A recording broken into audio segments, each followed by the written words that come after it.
Hello friends, mission success by DK में आपका स्वागत है।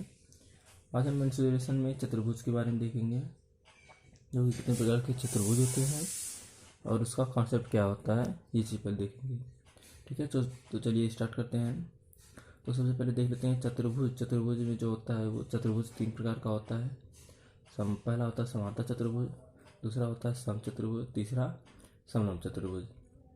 ठीक, समांतर जो चतुर्भुज बनता है सीधे सीधे उसके अंदर आता है क्या, उसके अंदर आयत आता है, और समचतुर्भुज के अंदर आता है क्या, वर्ग आता है। जैसे तो चतुर्भुज मतलब जिसकी 4 भुजा हो। कितनी भुजा हो? 4 भुजा। जिसकी 4 भुजा हो वही क्या कहलाता है? चतुर्भुज कहलाता है। उसी प्रकार इसी में आयत जो होता है, आयत में भी 4 भुजा हम देख चुके हैं, और वर्ग में भी क्या होता है? 4 भुजा होता है। ठीक, तो यहाँ पर सबसे पहले स्टार्ट करते हैं समांतर चतुर्भुज। समांतर चतुर्भुज क्या होता है उसके बाद देखते हैं।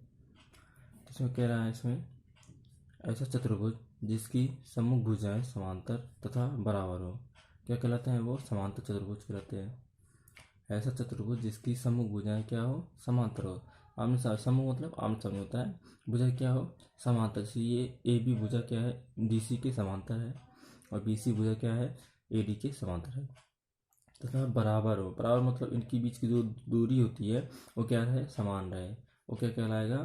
समांतर चतुर्भुज कहलाएगा। इसी तरह यहाँ पर देख लेंगे, ए बी बराबर है डी सी के, ए डी बराबर है बी सी के, ए डी बराबर है बी सी के।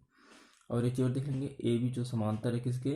इसका मतलब मैं आपको बता चुका हूँ क्या होता है? समांतर। इसका मतलब क्या होता है? समांतर होता है। ये जो चिन्ह यहाँ पर लगा हुआ है इस तरह करके, इसका मतलब होता है समांतर है। ठीक, तो ए बी समांतर है डी सी के, ए बी समांतर है डी सी के, और ए डी समांतर है बी सी के। ठीक है, ये चीज हो गया। आगे देखते हैं इसमें अगला पॉइंट, समांतर चतुर्भुज के सम्मुख कोण बराबर होते हैं। जो समांतर चतुर्भुज होता है उसके सम्मुख कोण मतलब ये जो कोण ए है, कोण सी के बराबर हो। मान लीजिए कोण यहाँ पर ए अगर दे दिया जाए 60 डिग्री, कितना दे दिए? 60 डिग्री, तो कोण सी का मान भी कितना होगा? 60 डिग्री होगा। ठीक, उसी प्रकार से अगर इसका मान दे दिया जाए 45 डिग्री, तो इसका मान भी कितना हो जाएगा? 45 डिग्री। यानी यहाँ पर भी दिया कोण बी जो बराबर होगा कोण डी के बराबर, कोण बी जो बराबर होगा कोण डी के बराबर होगा। एक कहता है समांतर चतुर्भुज। ठीक, जहाँ पर इस तरह से कुछ कंडीशंस अगर मिल रहे हैं तो समझ लीजिए वो क्या है? समांतर चतुर्भुज है। आगे देखते हैं इसमें, आगे देखेंगे समांतर चतुर्भुज के विकर्ण, समांतर चतुर्भुज के विकर्ण जो होते हैं एक दूसरे को समद्विभाजित करते हैं या दो बराबर भागों में बांटते हैं। क्या करते हैं? या तो वो एक दूसरे को समद्विभाजित करेंगे या दो बराबर भागों में बांटते हैं। जैसे यहाँ पर देखेंगे, ये ए बी सी डी जो है चतुर्भुज है, इसमें ए सी जो है क्या है? विकर्ण है, बी सी बी डी क्या है यहाँ पर? वो विकर्ण है। क्या करें? एक दूसरे को समद्विभाजित कर रहे हैं, यहाँ पर अपने एक दूसरे को क्या करें? काटना है ओ पर। ठीक है, तो क्या कर रहा है यहाँ पर? या तो समद्विभाजित करते हैं या दो बराबर भागों में बांटते हैं। तो यहाँ पे देख लेंगे ओ ए बराबर है ओ बी के। ओ ए यानी यहाँ से लेकर यहाँ तक जो दूरी है बराबर किसकी दूरी के बराबर है? ओ सी के। मान लीजिए ये दूरी जो भी है, यहाँ पर मान लीजिए इसकी दूरी 2 दिया है, तो यहाँ पर भी कितना हो जाएगा? 2 हो जाएगा।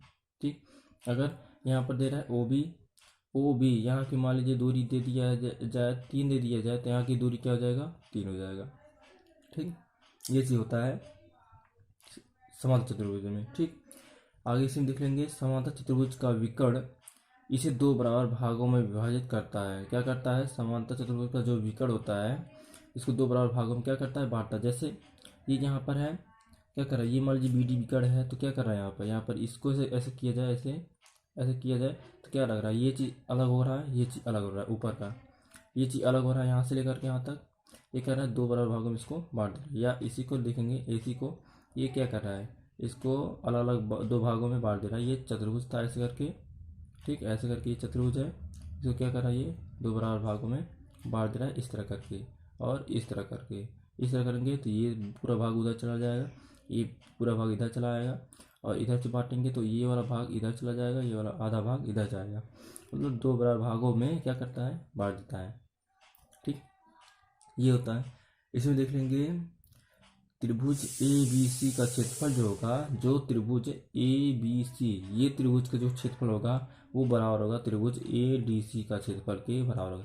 मतलब इस त्रिभुज का क्षेत्रफल, जो हम इस अगर त्रिभुज का क्या निकाल रहे हैं, क्षेत्रफल अगर निकालते हैं वो इस त्रिभुज के क्षेत्रफल के, यानी ये जो बराबर भागों में बांट रहा है तो इस त्रिभुज के क्षेत्रफल क्या होगा, बराबर होगा। मान लीजिए इस त्रिभुज का क्षेत्रफल मान लीजिए आ गया यहाँ पर 10, कितना आ गया, इस त्रिभुज का क्षेत्रफल आ गया मान लीजिए 10, यहाँ पर दे दिया जाए त्रिभुज ए बी सी का क्षेत्रफल दे दिया जाए 10, तो बराबर त्रिभुज ए डी सी के क्षेत्रफल के भी बराबर होगा, मतलब ये भी कितना होगा, 10 ही होगा। मतलब ये त्रिभुज और ये त्रिभुज का क्षेत्रफल क्या होगा, आपस में बराबर, और दोनों त्रिभुज के क्षेत्रफल को हम जोड़ देंगे तो क्या बन जाएगा, वो समांतर चतुर्भुज का क्षेत्रफल निकल जाएगा। ठीक है, तो चलिए आगे और देखते हैं।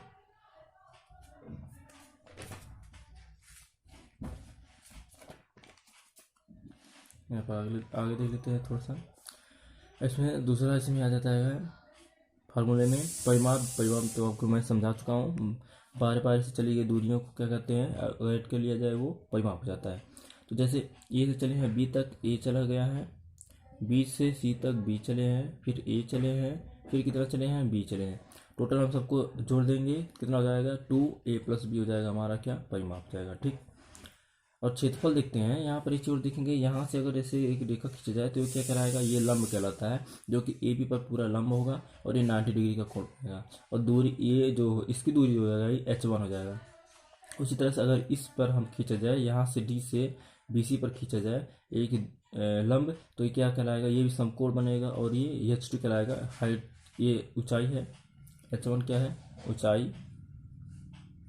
ऊंचाई पहला इसके माध्यम से, और यहाँ पर हो जाएगा ऊंचाई दूसरा। ठीक है, तो क्षेत्रफल जो होता है बराबर आधार गुणे ऊंचाई होता है। अगर त्रिभुज की बात किया जाए, इस त्रिभुज में अगर देखा जाए, यहाँ पर मान लिया जाए यहाँ पर P है, यहाँ पर Q है, तो ये इस तरह से ए पी डी में देखा जाए तो त्रिभुज बन जाता है, और सबको त्रिभुज का जो क्षेत्रफल होता है आधार गुणे ऊंचाई।